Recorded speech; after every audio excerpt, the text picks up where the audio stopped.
People who have faith in the shroud as the burial cloth of Christ, but don't understand or don't know the science, when they get to know it and learn it, have more respect for the cloth because of that. Science truly followed and faith well followed blend to form the truth, and the truth is on that cloth. One possibility, of course, is that we have some unknown man who was scourged, crucified, stabbed with a lance, crowned with thorns, who spent less than 3 days within his burial shroud and bears his image in such a way that it cannot be recreated with all the technology that exists today. Or perhaps, just perhaps, it may be Jesus the Christ. This is your salvation. This is love in action.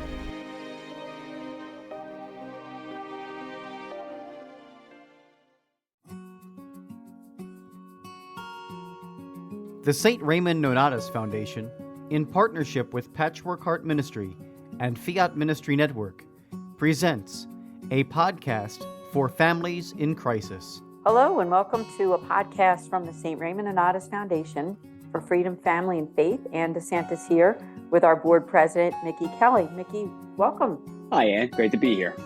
Yeah, great to be here with you too. We have a special series that we've been working on for several months now. It's our 10 Saints series. And this one is on Blessed Michael J. McGivney. And I wondered, Mickey, if you wanted to start out with just a few words about him, because you're a Knight of Columbus, a fourth degree Knight, and I know that you know a whole lot about him. So please do share with us whatever you want to share. Sure. So Father Michael J. McGivney, as you pointed out, Ann, about my background, I am a Knight of Columbus, fourth degree. And Father McGivney evidently actually founded the order in the early 1880s. And at the time, quite a bit of Irish Catholics were discriminated at the time, especially as America was navigating the post-Civil War period. Catholics were still being marginalized by the Protestants, Catholics, apply the things like that, especially also too with the immigration period too, which ultimately the immigration period was like from 1840 and was like a good almost 100-year stretch. And majority of them were actually Irish Catholics. They came to the United States, and most of them settled New England down to like close to the eastern seaboard. Then in time they would actually venture west for better opportunities, what have you. But one thing that Father McGivney has done is that he has noticed that there were Catholic men born Catholic, but they fell away from the faith. They experienced discrimination. And there were Catholic families that were on the margins when the breadwinner would actually die from the factory condition, because a lot of them were working at factories at the time, especially in the area where he was doing his ministry. Then one night he assembled 24 men to form an organization to help Catholic families, like through like an insurance kind of thing. And that actually later grew to being Knights of Columbus that we know today. Today, that order has grown from 24 men in the basement of St. Mary's in New Haven, not far from Yale University, to 2 million men worldwide in the United States, Canada, Mexico, Poland, Ukraine, Lithuania, France, the Philippines, South Korea, parts of the Caribbean. And there's no question there's going to be plenty of room for growth, for the order and for years to come. That's incredible. I know that it was a big organization. It is a big organization, but not quite as big as what you just described. So that's really incredible. Now, I found a website, I thought, just to let our viewers know about this, because there's a lot of information about Blessed Michael J. McGivney. There's an actual pilgrimage center, and Mickey was mentioning in New Haven, Connecticut. And the website itself is mcgivneycenter.org. And I'm just going to read the little description that they give here. It's not that long, but it says here, who is Father McGivney? On March 29th, 1882, the then 29-year-old assistant pastor of St. Mary's Church in New Haven, Connecticut, gathered a group of parish men to found a lay organization with the goal of uniting men in the Catholic faith and protecting the families of deceased members. Through that act, the founder of the Knights of Columbus, Father Michael McGivney, became a central figure in the growth of Catholicism in America and remains a model today of faith in action. His example of charity, evangelization, and empowerment of the laity continues to bear fruit and guide Knights of Columbus around the world. Pope Francis, in his apostolic letter that was read at the Mass for Beatification on October 31st, 2020, stated that Blessed Michael McGivney's, quote, zeal for the proclamation of the gospel and generous concern for the needs of his brothers and sisters made him an outstanding witness of Christian solidarity and fraternal assistance. The Holy Father set the annual feast day for the new blessed as August 13th, the day between Father McGivney's birthday in 1852 and the day of his death, which is in 1890. So I would just recommend for people to go to that site because there's a lot there. Mickey, have you ever been up there before, or do you have any information about the center itself? Well, honestly, Ann, I have not been there yet. I know that my brother Knights who are listening to this episode, and hopefully they are listening, they are probably going to be thinking to yourself, then why are you doing this segment on the founder of our order? Well, bear with me here. I'm sure you haven't been there quite yet. But honestly, regardless if you're a member of the Knights of Columbus or not, it has to be visited. You know, I honestly think we always have to make a pilgrimage wherever we go. And this one here is no exception to the rule. But I do know the fact that it also is like a museum. So you get to learn not just about Father McGivney, but also for the order as well. And every now and again, they also would have like exhibits from time to time. And I know they had like an exhibit about members of the order that were that played baseball in the early days. Like, you know, I would say like the golden era of baseball, like Babe Ruth, Connie Mack, and a slew of others, known, not well known, so to speak. And you'll learn a lot too about the Knights and many of the contributions they have made, you know, through the years. Yes, it's a wonderful organization that is just at just about every Catholic parish. I think, I could be wrong. You would know more than me, Mickey. At so many, and maybe just about every Catholic parish has at least, you know, a resource for, maybe they don't have it at the parish itself, but it's at a neighboring parish or within the diocese. So I think it's just a beautiful organization. Mickey, you've invited my husband and I to attend different events for them. And I've learned so much about what it means to be a knight. And I'm sure we can cover that too. But I do want to talk about the fact that this is a blessed that we can pray to. This podcast is for families in crisis. The St. Raymond Nonnatus Foundation is a foundation that is all about making outreach, pastoral outreach to families in crisis. We were formed through a religious order, the Mercedarian order. To learn more about us, you can simply go to our website. It's nonnatus.org. We would certainly love to work a little bit more with the Knights because we love the work that they're doing. And we'd also love for them to learn about us because we are a Catholic nonprofit, 501c3, and all of our services that we offer are basically complimentary. So we really survive on the goodness of others in terms of prayers and outreach, donations, whatever someone can give, please do consider it. But I just wanted to mention that fact that we do have a lot in common because we do care so much about family life and about praying for families, being there, supporting them through pastoral care. And Mickey, I wondered if you could just talk a little bit about what does it mean to you personally to be a knight? And if there might be somebody listening that might be thinking, I'm interested in that. I've been thinking about it for a while. I know that you could even sponsor them. So please do give us some information about that. Sure. Well, and there are a couple of requirements that do require you to be a knight. Well, first of all, you have to be 18. So think like how old you have to be in order to serve in the military. So that's kind of like the same age right there. You have to be a practicing Catholic, so no wishy-washy. You have to be on fire with your faith. And yes, someone within the order has to sponsor you. So I have seen that. I have seen dads sponsoring their sons or grandsons.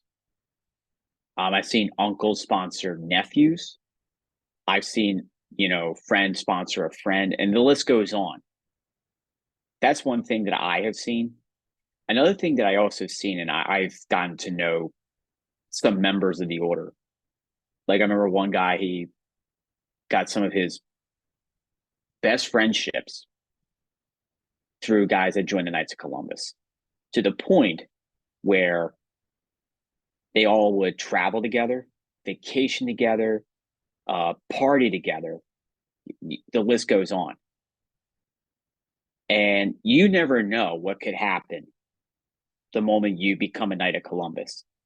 Now, one suggestion I would say is the moment you become a Knight, take an active role. Bring something to the table. And let's face it, the order is always looking to bring young men. Let's face it, there are new ideas coming up. And there are things that they can bring to the table that the boomers don't have no clue how to do this, how to do that. And I've kind of seen that, as I was advancing, as I was like moving up in the ranks a little bit. Young people can bring a lot to the table, and people may say, oh, it's made up of lawyers, like Knights of Columbus made up of lawyers. That's not the case. I know people that work in tech. I know people that work in business management. I know people that work in the medical field. I know people work in education. I know retirees that are involved in Knights of Columbus. I even met some that are in the first responders, fire, police, even paramedics that are members of the order. Any man who is a practicing Catholic, 18 over, can join and continue the legacy of Father McGivney. And if I can add just one more thing, it will help you become a better Catholic man when you join. And we do need more good Catholic men to step it up. So if you are interested, please visit kfc.org/join.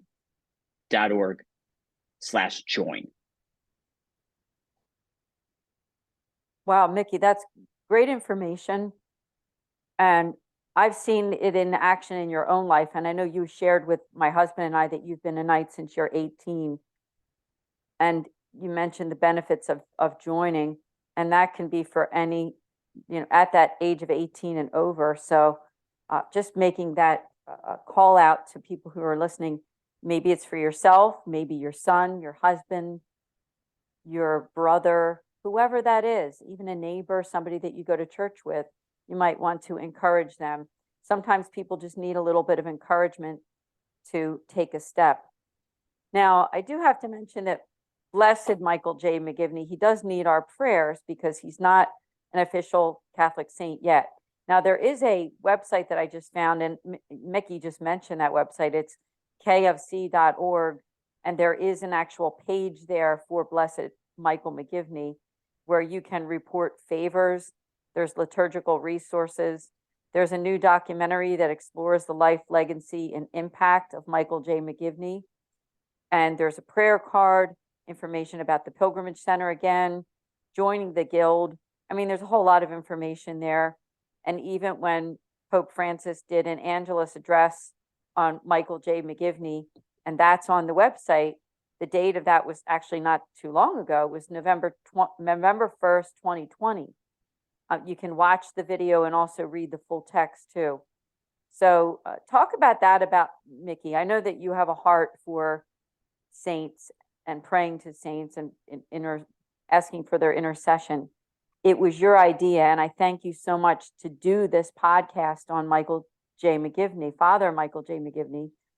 And I know that there was a reason, because our organization is for families in crisis, and there was a tie in there with him. Talk a little bit about that, because I know that there was a reason that this idea came to you to do this podcast.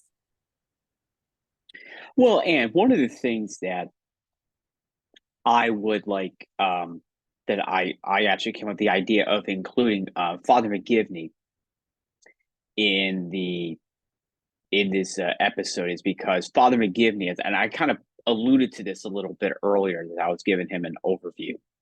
So, as you know, with our foundation, we do deal with families in crisis. It was no different when Father McGivney was a priest doing his ministry in Waterbury as well as New Haven. And one of the things that he did was he wanted to help Catholic families, especially when families had a breadwinner that was missing because of an untimely death. And at the time too, like the factories, and this is like kind of say like the tail end of the Industrial Revolution. We're talking right before, before we enter the 20th century, in which Father McGivney would help. He would minister to his family, and he noticed that there had been a father missing, or probably let's say father died, because of the tragic conditions. And at the time too, if there's no breadwinner, the family pretty much were, behind on the bills. Eventually they're going to be forced to be homeless. And if there were children under the age of 18, they would be subjected to the foster care system. But Father McGivney intervened multiple times. And he also saw too, not just the fact that there were Catholic families struggling with the absence of the breadwinner, but also too, there was Freemasonry. And there had been some popes that has spoken out against it, such as Pope Leo XIII, Pope Pius IX. They've wrote encyclicals calling out this practice and basically stating Catholics cannot engage in Freemasonry, along with other things like communism, socialism. The list goes on. In addition, Father McGivney also founded this, in addition to help and provide some insurance, like money for families who are struggling. He also wanted to create a fraternity that would help Catholic man, kind of like a band of brothers, so to speak. And these band of brothers would be there for each other, through thick and thin. And that's soon will grow throughout, New Haven, and then in time that would later expand, across North America, and in time, across the globe. And that's where the Knights of Columbus came in. One of the principles of the orders there are 4 principles in the Knights of Columbus. You have charity, which service to others. Unity, everyone comes together as one. Fraternity, brotherhood. Iron sharpens iron, as St. Paul reminds us in Scripture in one of his epistles. Iron sharpens iron, and so should man sharpen man.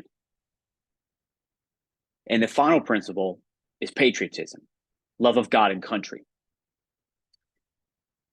Those 4 shows that, yes, Catholics, you can be Catholic, you can be an American, but also you can love God. Amen. Thank you for sharing on that. Great information. I also would say to all of you that are listening to this podcast, and you might have some questions for Mickey, you could always reach out to us at the foundation, and I can pass that along to him.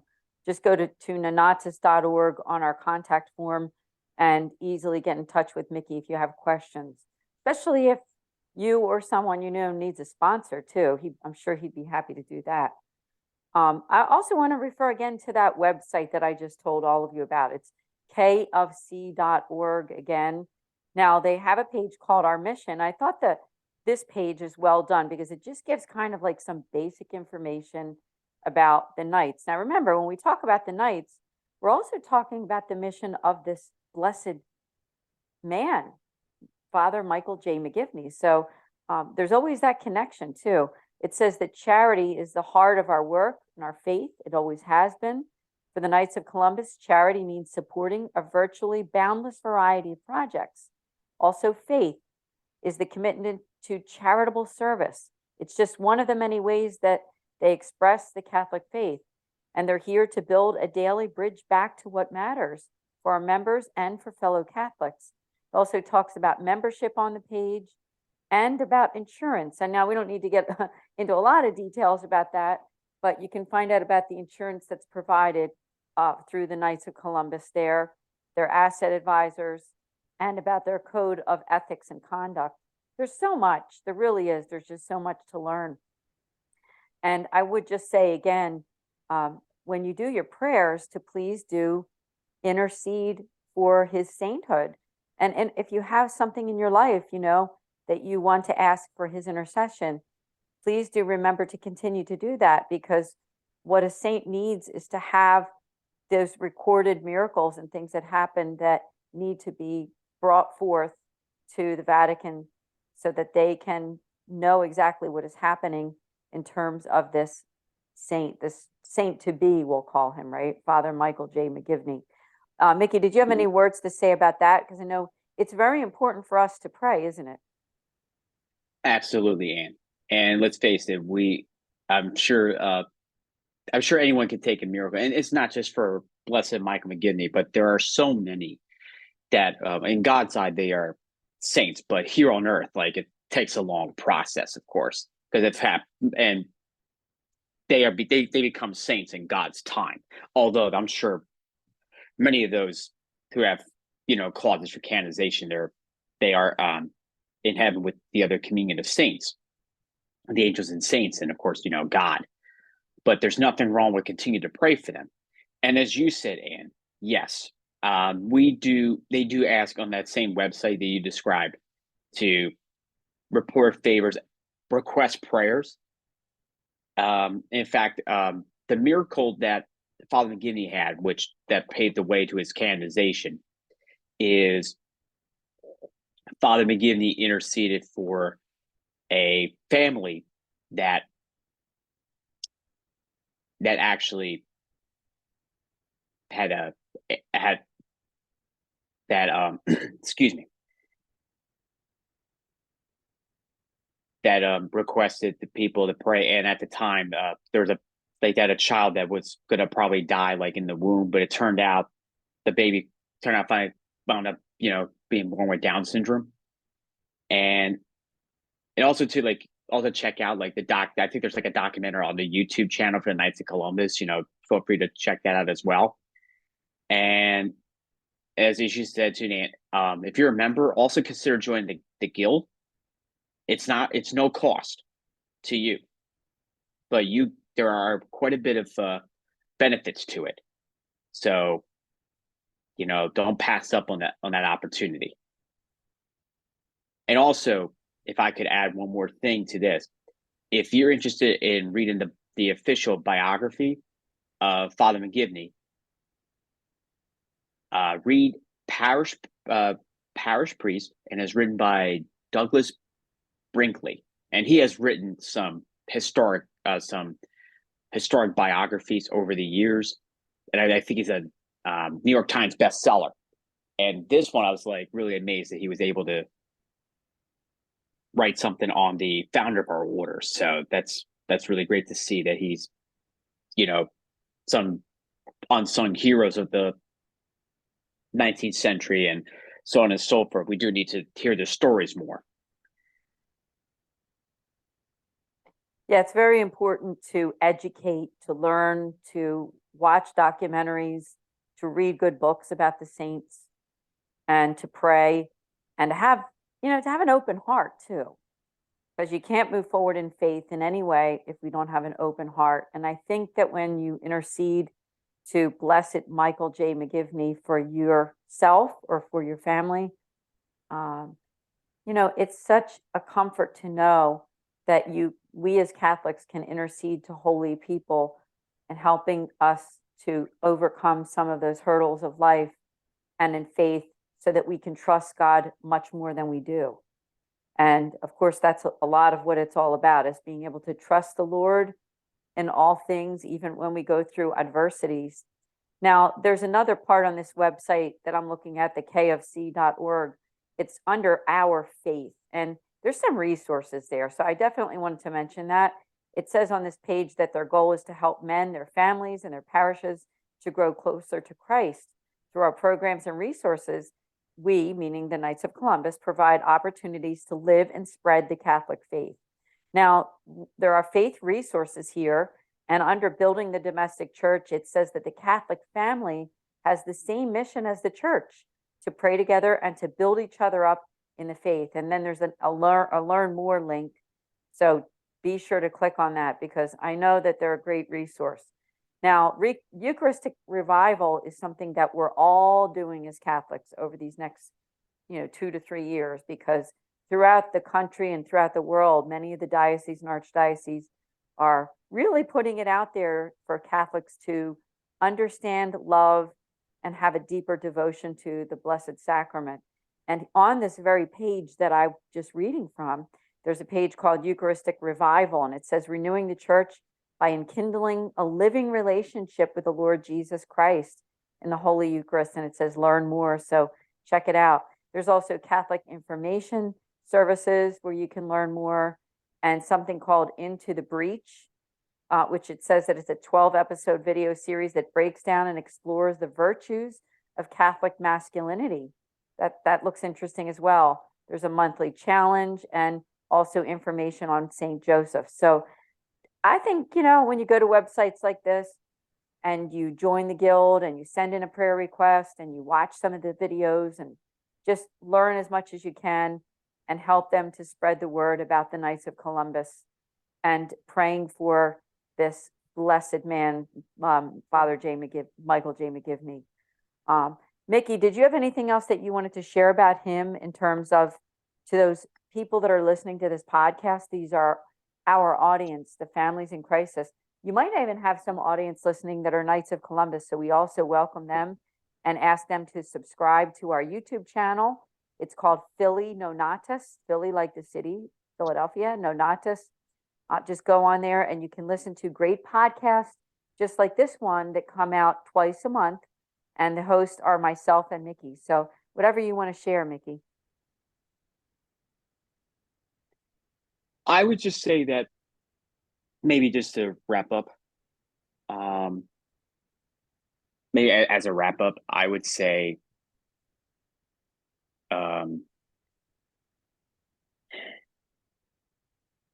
I would say, first off, to the Catholic men listening, consider joining. It would help you deepen your faith, and I'm sure you can bring something to the table to help raise funds for charity and help build up a brotherhood among others. If you're at a church where there's no council, consider starting one, or consider having the parish be part of a neighboring parish to join that neighboring parish's council, and take an active role and continue to pray for the intercession of Blessed Michael McGivney, and continue to pray for him, because he does need that one miracle for his canonization. I appreciate that you brought that up, because that is just so important for all of us listening, is to continue those prayers, ask for his intercession so that he can get that one last miracle and then become a canonized saint in the Roman Catholic Church. So we pray for that. And before we end this podcast, because as I said, our audience is always our individuals and families in crisis, and perhaps we do have some knights on this podcast. Again, we ask you to subscribe not only to our podcast at Philly Nonnatus on YouTube, but also please do subscribe to our website at nonnatus.org. That's St. Raymond Nonnatus. and learn about him too, because we have information about St. Raymond Nonnatus on our website. In addition, I should mention that when we started out this podcast series, the 10 Saint series, that the very first one that we did was on St. Raymond Nonnatus. So if you really want to learn about him, you can listen to that first one. It's on the playlist on YouTube on the 10 Saint series. One or two shout outs before we end the podcast is I'm inviting all of you who are listening. We offer 2 free services that I think are something that all of you who are listening would be interested in. Number one is that we offer a free pastoral consultation with a Mercedarian friar. No matter what your situation is, we are here for you. And our Mercedarian priests and brothers, but most especially our priests, because they're our pastoral consultation priests, are there for you. So go to nonnatus.org, make your appointment. We also offer free spiritual direction. This is an amazing offering. A lot of places don't offer it for free, but we do. All of our priests are Master of Divinity, and they have the experience in helping to guide you in your relationship with God. Just go to nonnatus.org, and then under Our Services, you will see spiritual direction. Remember, you can also send us a prayer request. That's also on our services on the website. Mickey, again, thank you so much for being my co-host on this podcast. Thank you for having me, Ann. It's always great to be a part of it. And boy, I just felt I feel blessed that we were able to do something on. I think this is probably the first person with that's on the way to sainthood that we featured in this season. So that's good. That's right. And if anybody from the actual Blessed Michael J. McGivney Center is listening to this, please do share this, because we're praying for his canonization, and we're also praying for all of you. God bless. We'll see all of you here next month with the St. Raymond Nonnatus Foundation for podcasts for families in crisis. God bless. Thank you for listening to this podcast. For more information about the St. Raymond Nonnatus Foundation, visit nonnatus.org or email director.srnf@gmail.com.